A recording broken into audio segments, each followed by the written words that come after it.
Good day everyone, welcome back to my YouTube channel. Today I'll be teaching you how to draft a simple blouse. But before that, if you have not subscribed to my YouTube channel, please do that and don't forget to press the like button. Now let's go back to today's business. Today I will be making use of my own measurements which I have here. I have my blouse length to be 24, half length to be 15, breast point to be 11, breast circumference to be 40, hip circumference is 44, waist circumference 35, and shoulder to be 15. Now we are going to be making use of this brown paper for the drafting. So the first thing I'm going to do now is to measure the length of this paper that I have here. I've cut out the paper already. So I have the length of this paper to be 25. Don't forget that the blouse length is 24 from what I've written down.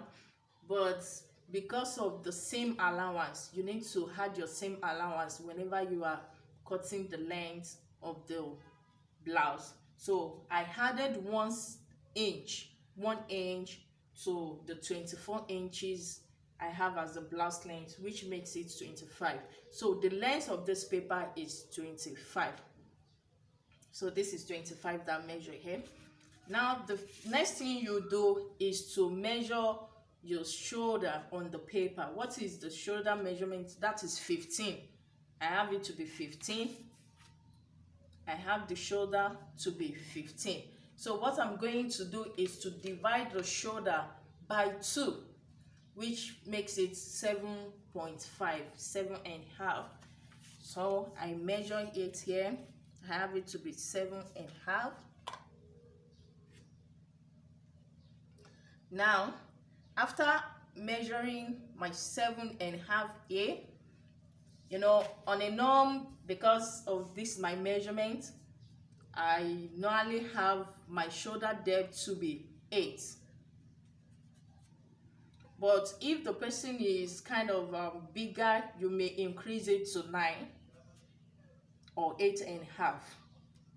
But for this particular measurement, I'm making use of 8 for the shoulder length. And under the shoulder length, this is where I'm going to measure my bust. My bust circumference is 40. So I'm going to divide 40 by 4, which is 10.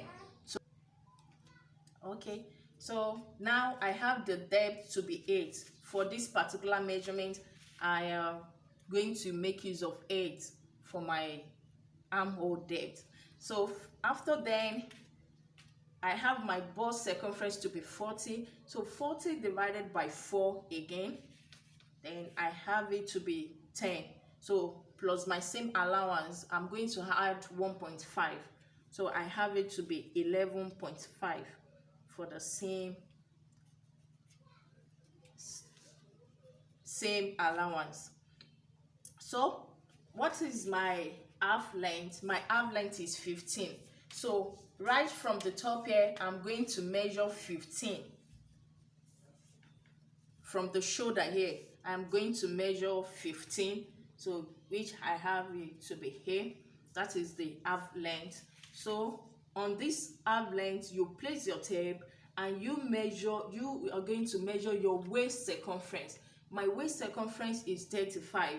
So I'm going to divide again by 4, which will give me 8.7 thereabouts. So I'm going to round it up to 9, then plus my seam allowance. So it's going to be 10.5. So I'm going to have 10.5 like this. So after measuring the waist, then I will go back to my hip circumference. What is my hip circumference here? My hip circumference is 44. So 44 divided by 4, it gives me 11. So I'm going to add my same allowance as well, which is 1.5. 1.5 plus 11, it makes it 12.5. So I'm going to have my 12.5 here. Now you have marked out your body measurement. Now the next thing you will do is to come back to your armhole. You're going to take your ruler and join the mark on the shoulder to the armhole depth you mark, which is 8 inches. So when you have this like this, then you are going to extend this line out to the edge. So when you extend it to the edge like this, then in order for you to get your armhole curve, I'm going to make use of this armhole curve. Then I'm going to place my armhole curve like this.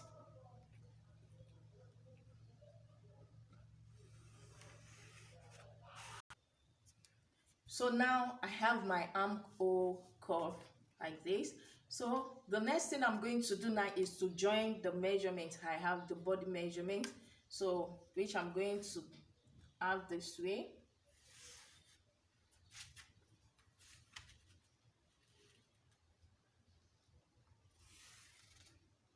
Okay, so having it like this, so the next thing I'm going to do is to mark out my neck.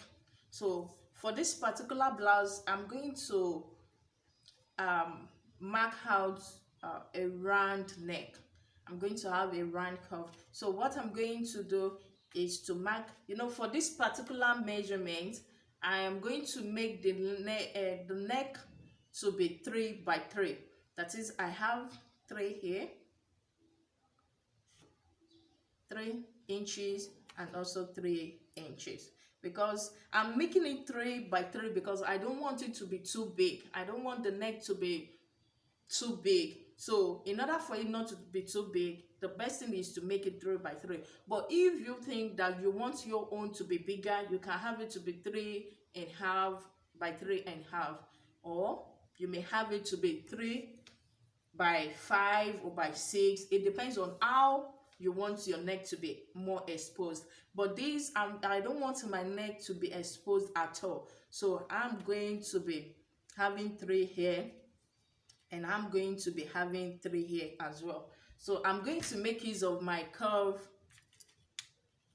my armhole curve again, to join the neck.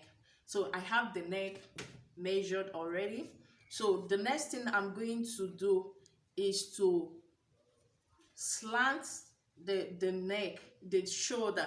I'm going to slant it because our shoulder is not up like this, it needs to go down. So what I'm going to do is to mark 1 inch here, then I roll it and join it. We call it shoulder slant.